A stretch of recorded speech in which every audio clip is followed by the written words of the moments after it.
Hello friends, good morning. നമ്മുടെ Kerala TV സീരിയലിലേക്ക് എല്ലാവർക്കും സ്വാഗതം. ഭാമ ജീവനും കൊണ്ട് ഓടിപ്പാഞ്ഞ് വീട്ടിൽ വന്ന് കഥക തുറന്നു ശ്രുതിയെ വിളി തുടങ്ങി. ശ്രുതിയെ അവിടെ വിളിയേക്കാൻ അപ്പോഴത്തേക്ക് എൻ്റെ ദൈവമേ, ഇനി ഇവിടെ എങ്ങാനും കയറി കെട്ടിത്തൂങ്ങി ചത്തോന്നും പറഞ്ഞ് വീട് മുഴുവൻ അരിച്ചു പറക്കുക. ചെന്നപ്പോൾ ഒരു മുറിയിൽ ശ്രുതി ഇങ്ങനെ കിടപ്പുണ്ട്. ഈശ്വര ചതിച്ചോ എന്നും പറഞ്ഞ് ശ്രുതി എന്നും പറഞ്ഞൊരു വിളി. എന്താണെന്ന് ചോദിച്ചു. ശ്രുതി ചാടി എഴുന്നേറ്റു. നിങ്ങൾ ബഹളം വെച്ച് ആളെ പേടിപ്പിക്കുകയാണോ? അറ്റാക്ക് വന്ന് ഇനിയിപ്പോൾ മരിച്ചാനല്ലോ. എന്താ അപ്പം നീ മരിച്ചില്ലല്ലേ? ഞാൻ കരുതി നീ തൂങ്ങിയെന്ന്. തൂങ്ങാനോ?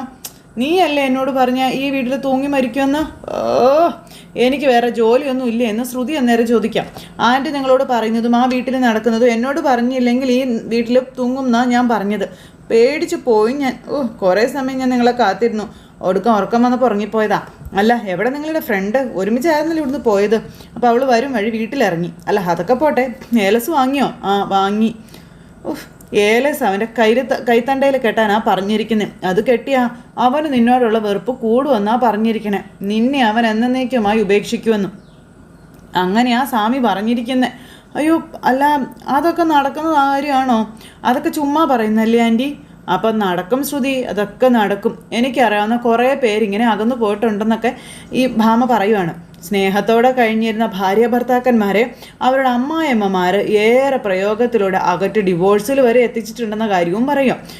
എൻ്റെ ദൈവമേ, സ്വാമി ഈ കാര്യത്തിലെ വളരെ പ്രശസ്തന ശക്തിയുള്ള ഏലസ സ്വാമി ജപിച്ചു കൊടുത്തിരിക്കുന്നത്. നിങ്ങൾ രണ്ടുപേരും ഉടനെ തന്നെ പിരിയും. അത് കേട്ടപ്പം ഇനിയിപ്പം ഞാൻ എന്ത് ചെയ്യും എൻ്റെ ആൻറ്റി? എനിക്കെങ്ങും ഒന്നും അറിഞ്ഞൂടേ. നീ ഒന്ന് ചെല്ല്.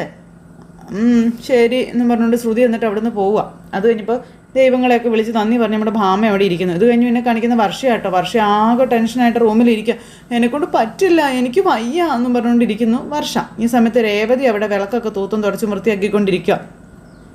അപ്പോൾ സച്ചി അങ്ങോട്ടേക്ക് കയറി വന്നു. അപ്പോൾ രേവതി പറഞ്ഞു, ഞാൻ ഇപ്പോൾ സച്ചേട്ടൻ്റെ കാര്യം ആലോചിച്ചതേ ഉള്ളല്ലോ സച്ചേട്ടാന്ന്. അല്ല, എന്താ കയ്യിൽ കവറൊക്കെ ആയിട്ട്? അപ്പോൾ ആദ്യം നീ കൈ കിട്ടും, അപ്പം തരാമെന്ന് പറഞ്ഞു. അപ്പം കഴിക്കാനെന്തോ ആണല്ലേ? എന്നാൽ പിന്നെ അതവിടെ എവിടെയെങ്കിലും വെച്ചേക്കാൻ പറഞ്ഞു. ഞാനേ ഈ ജോലിയൊക്കെ ഒന്ന് തീർത്തിട്ട് കഴിക്കാം. അതൊന്നും പോരാ, ഇതെന്താണെന്ന് നോക്കിക്കേന്ന് പറഞ്ഞു. അപ്പോൾ ഇത് കണ്ടപ്പോൾ ആഹാ, ജിലേബിയോ? എനിക്ക് വയ്യ, ഇത് എന്തു പറ്റി? സാധാരണ ഇങ്ങനെയൊന്നും വാങ്ങിക്കാറുള്ളതല്ലല്ലോ. ഞാൻ ഓട്ടം പോയപ്പോഴേ കമല ബേക്കറിയിൽ നിന്ന് വാങ്ങിച്ചതാ. അവിടുത്തെ ജിലേബി സൂപ്പറാണെന്നാണ് ആൾക്കാർ പറയുന്നത്. ആണോ? അതേന്നേ. തുറന്നേ കഴിക്കാൻ പറഞ്ഞു. അപ്പം ചുമ്മാ ഇരിക്കും സച്ചേട്ടാ, ഞാൻ പിന്നെ കഴിച്ചോളാം ഒന്ന് രേവതി. ഒന്നും പറ്റില്ല, ഞാൻ വാങ്ങിച്ചുകൊണ്ട് വന്നല്ലേ, ഒന്ന് ടേസ്റ്റിങ്ങിൽ നോക്കാൻ പറഞ്ഞു. അങ്ങനെ ഇവർ രണ്ടുപേരും കൂടെ ജിലേബിയൊക്കെ കഴിച്ചുകൊണ്ടിരിക്കുവാണ്. അങ്ങോട്ടും ഇങ്ങോട്ടും കൊടുത്തോണ്ട് ആ സമയത്ത് സച്ചേട്ടാ ഒന്ന് മുകളിലോട്ട് പോയിട്ടേ ആ ഭസ്മത്തട്ട് കൂടി ഒന്ന് എടുത്തുകൊണ്ട് വരുമോ? അതുകൂടി ഒന്ന് തുടച്ച് വെച്ചേക്കാം. അപ്പോൾ ഒരു നിമിഷം പോലും വെറുതെ ഇരിക്കാൻ നിന്നെ കൊണ്ട് പറ്റത്തില്ലല്ലേ? എപ്പോൾ നോക്കിയാലും എന്തെങ്കിലുമൊക്കെ ചെയ്തുകൊണ്ടിരിക്കണം. എന്നതാ രേവതി ഇത്? അപ്പോൾ ചെന്നെടുത്തോണ്ട് ആ സച്ചേട്ടാ എന്നെ സമ്മതിച്ച് തരണമെന്നും പറഞ്ഞിങ്ങനെ സച്ചി മുകളിലോട്ട് കയറിപ്പോയി. രേവതി അവിടെ നിന്ന് ജിലേബി കഴിച്ചുകൊണ്ടിരിക്കുന്നു.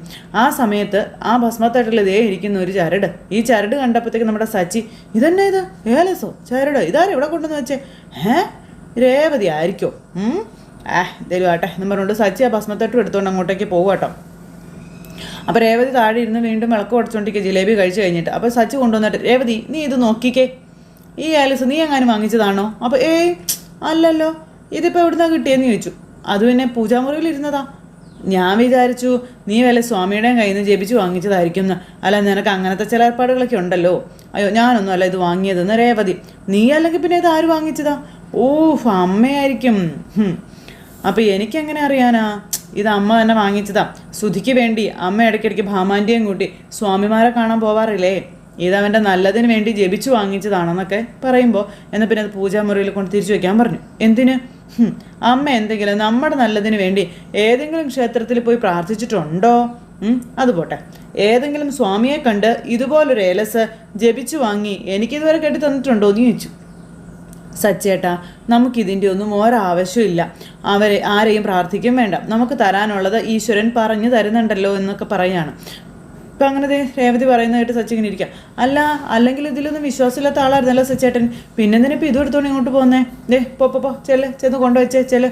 അതും തന്നെ നിനക്ക് വിശ്വാസം ഉണ്ടല്ലോ രേവതി, നിൻ്റെ കൈ കാണിക്കും, ഞാനിത് കെട്ടിത്തരാമെന്ന് പറഞ്ഞപ്പം എൻ്റെ പൊന്നോ എനിക്കെങ്ങും വേണ്ട, ഇത് നിങ്ങളുടെ ഏട്ടന് വേണ്ടി മേടിച്ചതല്ലേ, നിങ്ങളുടെ ഏട്ടൻ തന്നെ എടുത്തോട്ടെ എന്ന് രേവതി.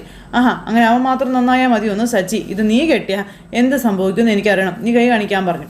അപ്പോൾ വേണ്ട സച്ചേട്ടാന്ന് പറഞ്ഞു. പക്ഷെ നിർബന്ധിച്ച് രേവതിയുടെ കയ്യിൽ ഇത് കെട്ടുക. ആ സമയത്ത് നിനക്ക് രേവതിക്ക് വേണ്ടെന്ന് പറഞ്ഞു. അപ്പോൾ സച്ചി അത് കയ്യിൽ കെട്ടാൻ തുടങ്ങിയപ്പോഴത്തേക്ക് അച്ഛൻ ഇത് കണ്ടുകൊണ്ടു. എന്താണ് മക്കളെ ഇത്? ഏലസോ? നീ എന്നാണ് ഇതിലൊക്കെ വിശ്വസിക്കാൻ തുടങ്ങിയെന്ന് ചോദിച്ചു. അതിനിത് ഞാൻ വാങ്ങിയതല്ല അച്ഛാ, ഇത് വേറൊരാൾ വാങ്ങിച്ചതാണെന്ന് പറഞ്ഞു. അത് കേട്ടപ്പം അത് കൊള്ളാമല്ലോടാ. അതെ, മുൻപൊക്കെ അമ്മ ജപിച്ചു വാങ്ങിയ ഏലസ് എനിക്ക് കെട്ടിത്തരാറുണ്ടായിരുന്നേ. എൻ്റെ കയ്യിലും കഴുത്തിലും അരയിലും ഒക്കെ ഓരോന്ന് വെച്ച് എപ്പോഴും കാണുമായിരുന്നു എന്ന് പറഞ്ഞു.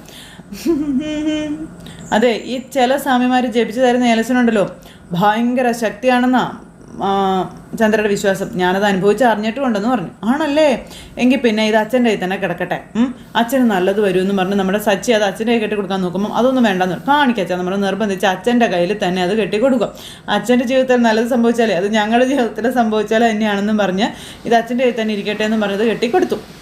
ഇനി ചക്കിന് വെച്ചത് കൊക്കിന് കൊണ്ടുവന്ന് പറയുന്നത് പോലെ താൻ കുഴിച്ച കുഴിയിൽ താൻ തന്നെ വീണു എന്ന് പറയുന്നത് പോലെയൊക്കെ ആയിപ്പോയി നമ്മുടെ ചന്ദ്രയുടെ കാര്യം.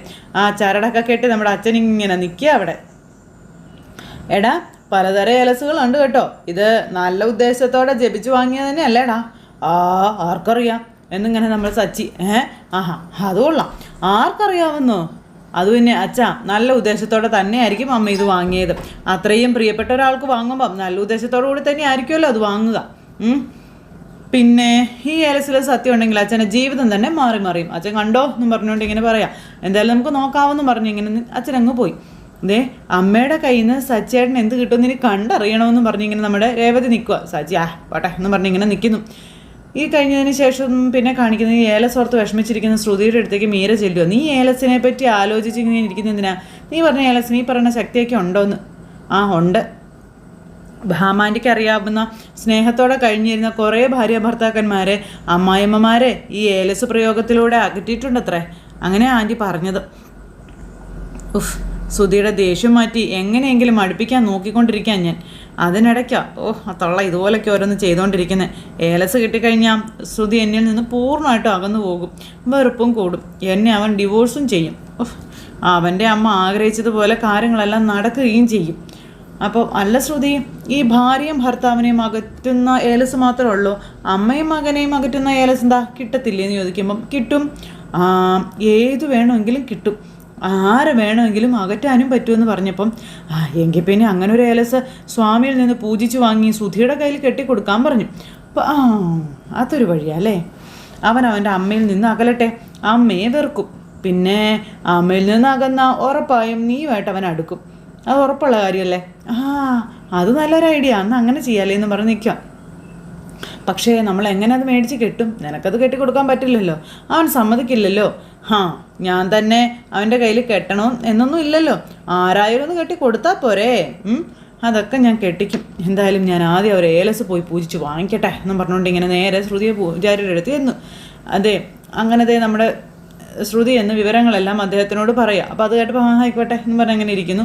ഈ പറയുന്ന കാര്യങ്ങളെല്ലാം കേട്ടു. അതിനുശേഷം പിന്നെ അമ്മായിമ്മ ചെയ്യുന്നതിൻ്റെ കാര്യം പറഞ്ഞു. പിന്നെ അതിനേക്കാൾ ശക്തിയുള്ളത് എനിക്ക് വേണമെന്ന് പറഞ്ഞു. അങ്ങനെ ശ്രുതിക്കും അയാൾ അത് ജപിച്ചു കൊടുത്തിട്ട് പറഞ്ഞു ഇതുകൊണ്ടൊന്നും അയാളുടെ കൈ കിട്ടിയാൽ മതി, അയാൾക്ക് പിന്നെ അമ്മയെ കണ്ണിനടുത്ത കണ്ടുകൂടായിരിക്കും, ഭയങ്കര വെറുപ്പായിരിക്കും തുടങ്ങിയ കാര്യങ്ങളൊക്കെ. അങ്ങനെ അതും മേടിച്ച് ശ്രുതി അവിടെ നിന്ന് പോയി. ഈ സമയത്ത് നമ്മുടെ രവിയേട്ടൻ അതിൽ നടന്നു വരും. അപ്പോൾ റൂമിൽ ചന്ദ്രയുടെ സാരികൾ മുഴുവനും വലിച്ചു വാരി ഇങ്ങനെ കിടക്കുക കേട്ടോ. അപ്പോൾ ഈ പിള്ളേരുടെ ഓരോരോ കാര്യങ്ങളെന്ന് പറഞ്ഞ് ഈ ഏലസ് നോക്കി ഇങ്ങനെയൊക്കെയാ, എന്തോ നല്ലതിന് വേണ്ടിയാ എന്നൊക്കെ പറഞ്ഞ് ഏലസിൽ നോക്കിക്കൊണ്ടിരിക്കുന്നു. അങ്ങനെ തിരിഞ്ഞ് നോക്കുമ്പോൾ ചന്ദ്രയുടെ ഡ്രസ്സ് മുഴുവനും ആ കട്ടിലയിൽ ഇങ്ങനെ നിറഞ്ഞിങ്ങനെ വലിച്ചു വാരി കിടക്കുന്നു. ഇത് കണ്ടപ്പോൾ ചന്ദ്ര എന്നും പറഞ്ഞ് വിളിക്കുക, എടി ചന്ദ്ര എന്നും പറഞ്ഞ് വിളിക്കുന്നു. ഡേ എന്നും പറഞ്ഞ് ഭയങ്കര വെച്ചപ്പോൾ വിളിച്ചാലും വരില്ല, ഇങ്ങോട്ട് വാടി ഇങ്ങോട്ടെന്ന് പറഞ്ഞ് ചന്ദ്രയെ വിളിക്കുന്നു. അപ്പം എന്താ രവിയേട്ടാ ഇത്? അപ്പോൾ 1 or 2 പറഞ്ഞാൽ മനസ്സിലാക്കേണ്ട കാര്യം 1000 തവണ പറഞ്ഞാൽ നിനക്ക് മനസ്സിലാകത്തില്ലേ എന്ന് ചോദിച്ചു. എന്താ പ്രശ്നം? നിന്നോട് പലവട്ടം പറഞ്ഞിട്ടുള്ളതല്ലേടി ഇതേ ഈ ബെഡിൽ കൊണ്ട് നീ ഡ്രസ്സ് വലിച്ചു വരിയിടരുതെന്നുള്ളത്, ഇതൊക്കെ തേച്ച് മടക്കി ഷെൽഫിൽ കൊണ്ടുവെക്കേണ്ടടി എന്ന് ചോദിച്ചുകൊണ്ട് ഭയങ്കര ദേഷ്യം. ഇത്രയുള്ള കാര്യം അതിനെന്താ രേവതി എന്നും പറഞ്ഞ് വിളിച്ചുകൊണ്ട് അങ്ങ് പോകുമ്പോൾ ഇങ്ങ് വാടി കൊണ്ട് എന്തോന്ന് രേവതി, എന്തിനാടി നീ അവളെ വിളിക്കുന്നേ? ഇതൊരു ബെഡ്റൂമാണോടി, ഒരടുക്കും ചിട്ടിയില്ല, എന്നതാടി നീ കാണിച്ചു വെച്ചേക്കെന്ന് ചോദിച്ചു ഭയങ്കര ദേഷ്യം. എത്ര വയസ്സായിടി നിനക്ക്, ഇപ്പോഴും നിനക്ക് പെരയൊക്കെ വൃത്തിയാക്കിയിടാനൊന്നും അറിയത്തില്ലല്ലേടി, ഇപ്പോഴും ഇതൊന്നും നീ പഠിച്ചിട്ടില്ലടി എന്നൊക്കെ ചോദിച്ചു ഭയങ്കര ദേഷ്യം.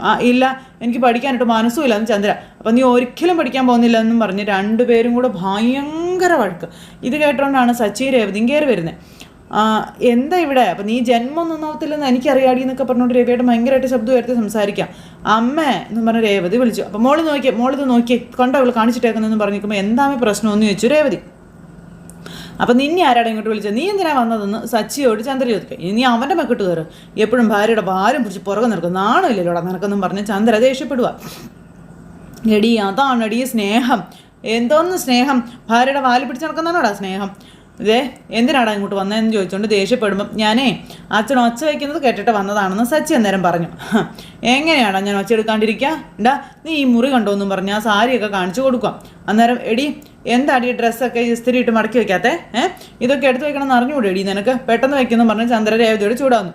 ഇദ്ദേഹത്തിന് സമാധാനം ആവട്ടെ എന്ന് പറഞ്ഞപ്പോൾ അസമാധാനം ഇട്ടാ. അപ്പോൾ ഇതൊക്കെ ഞാൻ ചെയ്യാമെന്ന് പറഞ്ഞ് രേവതി പോകുമ്പോൾ നീ തൊടണ്ടാന്ന് പറഞ്ഞു സച്ചി. എന്തിനാ ആ കൊച്ചു ചെയ്യുന്നേ? ഇതൊക്കെ നിന്റെ ഡ്രസ്സ്, നിന്റെ ബ്ലൗസ്, നിന്റെ സാരി എല്ലാം നിൻ്റേതല്ലേ? ഈ വീട് നിൻ്റെ ആണെന്ന് എപ്പോഴും പറയാറുണ്ടല്ലോ. അപ്പോൾ പിന്നെ നീയല്ലേ ഇത് വൃത്തിയാക്കേണ്ടത്? ഞാനാണോ ഈ വൃത്തിയാക്കേണ്ടത്? ഈ കൊച്ചാണ് വൃത്തിയാക്കേണ്ടതെന്ന് ചോദിച്ചുകൊണ്ട് രവിയേട്ടൻ ഭയങ്കരമായിട്ട് ഒച്ച വയ്ക്കാം. ഇനിയിപ്പോൾ ഇതിപ്പോൾ നീ ചെയ്തെന്ന് വെച്ചാൽ എന്താ കുഴപ്പമുള്ളത്? അപ്പോൾ രേവതി ചെയ്തോളും, അവൾ ചെയ്തെന്ന് വെച്ചപ്പോൾ എന്താ കുഴപ്പമെന്ന് ചന്ദ്ര. അല്ലെങ്കിൽ ഈ വീട്ടിലെ എല്ലാ ജോലിയും അവളല്ലേ ചെയ്യുന്നേ? ഈ വീട്ടിലെ ജോലി എല്ലാം ചെയ്യുന്നത് എന്താടി? ഈ കുട്ടി നിൻ്റെ വേലക്കാരിയാണോടി എന്ന് ചോദിച്ചുകൊണ്ട് ഭയങ്കരമായിട്ട് ദേഷ്യപ്പെടുക രവിയേട്ടൻ ചന്ദ്രയോട്. താൻ കുഴിച്ച കുഴിയിൽ താൻ തന്നെ വീണ് ഇങ്ങനെ നിൽക്കുക നമ്മുടെ ചന്ദ്ര. കഥ എന്നാന്ന് മനസ്സിലാവുന്നില്ല, അറിയുന്നില്ല. ഈ കിടക്കുന്ന ഡ്രസ്സൊക്കെ എടുത്ത് ഇസ്തിരി ഇട്ട് മടക്കി ഇതിനകത്ത് നീ വെച്ചില്ലെങ്കിൽ ചന്ദ്രേ. അപ്പം ചന്ദ്രൻ ഇങ്ങനെ നോക്കിയപ്പോൾ എന്താടി നീ നോക്കണേ? പറഞ്ഞതങ്ങ് ചെയ്തോളണം കേട്ടോ. ഓരോന്നും വെക്കണ്ടെടുത്ത് വെക്കണം, മുറിയെല്ലാം വൃത്തിയാക്കിയിടണം. ഇതൊക്കെ പഠിപ്പിക്കാൻ പറ്റും, ഞാൻ നോക്കട്ടെ. ഇതൊന്നും ഇപ്പോൾ ചെയ്യാൻ എനിക്ക് പറ്റില്ല, ഇതൊക്കെ പിന്നെ ചെയ്തോളാന്ന് ചന്ദ്ര. നിൻ്റെ വാശി എൻ്റെ അടുത്ത് വേണ്ട, പറഞ്ഞാൽ അനുസരിച്ചോ ഇല്ലെങ്കിൽ എന്നും പറഞ്ഞ് രവിയേട്ടൻ ഇങ്ങനെ നിൽക്കുക. എന്നിട്ട് ഞൊട്ടി വിളിക്കുമ്പോഴത്തേക്കും ഇല്ലെങ്കിലോ ഇന്ന് ഞാനെന്നും പറഞ്ഞുകൊണ്ട് സച്ചേട്ടൻ അവിടുന്ന് ഭയങ്കര ദേഷ്യത്തിലങ്ങ് രവിയേട്ടൻ ഭയങ്കര ദേഷ്യത്തിലങ്ങ് പോകുമ്പോൾ സച്ചിയും രേവതിയും കൂടെ അച്ഛനെ പിടിച്ചുകൊണ്ട് അങ്ങ് പോവുകയാണ്. കാരണം ഇല്ലെങ്കിൽ ചന്ദ്രക്കിട്ട് അടി കൊടുക്കും, ഉറപ്പായിട്ടും കിട്ടിയാനിന്ന് ചന്ദ്രക്കിട്ട്. അപ്പോൾ ഇവരങ്ങ് പോയി കഴിയുമ്പോൾ ചന്ദ്ര ഇദ്ദേഹത്തിന് ഇതെന്താ പെട്ടെന്ന് പറ്റിയേ? ഇങ്ങനെ ദേഷ്യപ്പെടുന്ന ആളൊന്നും അല്ലല്ലോ, ഇതെന്താ പെട്ടെന്നൊരു മാറ്റം എന്നൊക്കെ ഇങ്ങനെ ചിന്തിക്കാം. പിന്നെ കാണിക്കുന്ന ഭാമയുടെ വീട്ടിൽ ശ്രുതി ചെല്ലുന്നു, കോളിംഗ് ബെൽ അടിച്ചു. അപ്പോൾ വാതിൽ തുറന്നു, അകത്തേക്ക് ഇടിച്ച് കയറുക ശ്രുതി. അപ്പോൾ നേരെ ഇരുട്ടി. നീ എന്താ ഈ നേരത്തൊക്കെ വരുന്നതെന്ന് ഭാമ ചോദിക്കുക. എന്താ വന്നേ, എന്താ കാര്യം? പേടിക്കണ്ട, ഞാൻ മരിക്കാൻ വേണ്ടി വന്നതല്ല.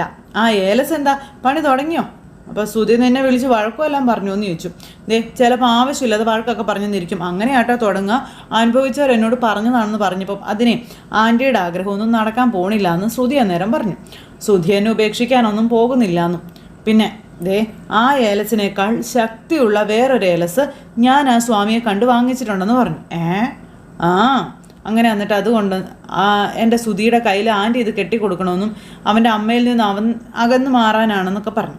അങ്ങനെ നമ്മുടെ ശ്രുതി ഇതെല്ലാം പറയുമ്പോൾ ഇത് ഞാനെന്തൊന്നും പറഞ്ഞുകൊണ്ട് അവരെ കയ്യിൽ കെട്ടിക്കൊടുക്കുന്നത് അതൊന്നും പറ്റുന്ന കാര്യമൊന്നുമല്ലെന്ന് പറഞ്ഞു. അപ്പോഴത്തേക്കും ശ്രുതിയുടെ നല്ലതിന് വേണ്ടിയിട്ടാണെന്നൊക്കെ പറഞ്ഞ് കെട്ടിക്കൊടുക്കാൻ പറഞ്ഞു. ശ്രുതി ഇങ്ങനെ പറയാം, ഇതൊരു ചതിയല്ലേ, ഇതൊന്നും ഞാൻ ചെയ്യത്തില്ല കേട്ടോ, എന്നെ കൊടുങ്ങും പറ്റത്തുമില്ല എന്നും ഭാമ പറയാം. അപ്പം പറ്റത്തില്ല. അപ്പോൾ നമ്മുടെ ശ്രുതി ഇങ്ങനെ മുകളിലോട്ട് നോക്കുക. അപ്പോഴത്തേക്കും ഭാമയ്ക്ക് പേടിയായി. ഇങ്ങത്താ ഞാൻ കെട്ടിക്കൊടുക്കാം. എന്തായാലും ഈ സമയത്തൊന്നും എനിക്ക് അവൻ്റെ അടുത്തേക്ക് പോകാൻ പറ്റില്ല കേട്ടോ, നാളെ രാവിലെ കൊണ്ട് കൊടുക്കാം. അതെ എന്നാൽ ഞാൻ പോട്ടെ എൻ്റെ എന്നും പറഞ്ഞുകൊണ്ട് ഇങ്ങനെ ശ്രുതിമോൾ അവിടെ നിന്ന് അങ്ങ് പോന്നു. ഭാമ ആകെ എന്താ പറയുന്നത് നക്ഷത്രം എണ്ണി അവിടെ അങ്ങനെ നിൽക്കുന്ന ഒരു സിറ്റുവേഷൻ കാണിച്ച് ഇന്നത്തെ കഥ അവസാനിച്ചു. അപ്പോൾ എല്ലാവരും കാത്തിരുന്ന് കാണണം കേട്ടോ. എല്ലാവർക്കും നല്ലൊരു ദിവസം ആശംസിക്കുകയാണേ. ടാറ്റാ.